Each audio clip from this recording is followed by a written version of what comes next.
Kumpiyansa ang NBI na matutukoy nila sa loob ng 3 hanggang 6 na buwan ang umano'y hitman na kinontrata ni Vice President Sara Duterte. Para bigyan ng mukhang balita, Mobile Journal, Merymon Reyes. Ang nasasakdal po kasi dito ay ibinoto ng 32 million na tao.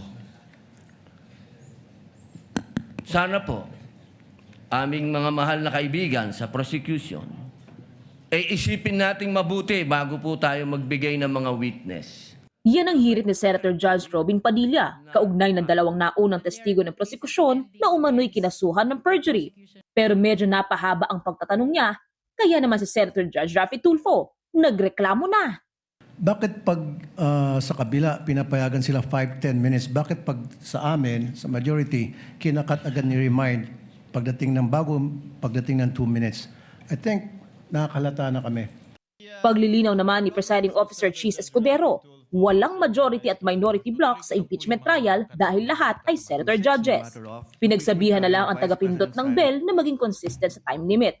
Sa cross-examination naman kay NBI Director Melvin Matibag, sinabi niyang may 20 persons of interest sila na makapagtuturo sa umano'y hitman na kinontrata ni Vice President Sara Duterte. May mga pangalan na po kami nito. Sa katunayan po, yung iba po rito, kausap na po namin yung kanilang mga pamilya o kakilala.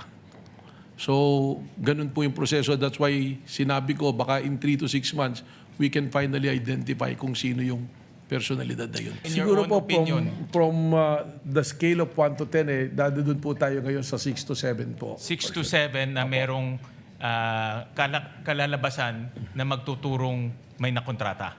Tama po. Giit pa ni Matibag, nang magbanta ang bise laban sa Pangulo, maituturing na itong betrayal of public trust. The oath of office of the President, sabi niya, she will execute the law and do justice to every man. So, pag nagbalak kang pumatay at ginawa mo yan, that is no justice to every man. It's not execute the law. Execute the President yung gusto mong gawin dyan. Itutuloy na ang paglilitis sa Miyerkules, July 29.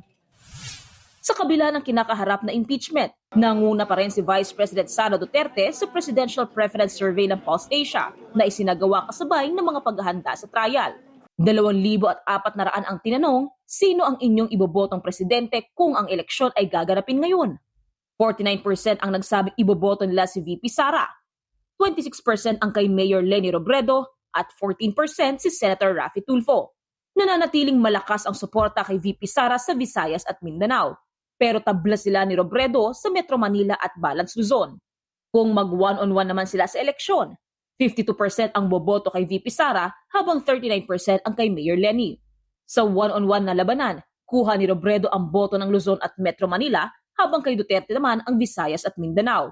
Para kay Pulse Asia President Ronald Holmes, hindi raw mawawala ang impluwensya sa politika ng mga Duterte kahit makonvict si VP Sara sa impeachment.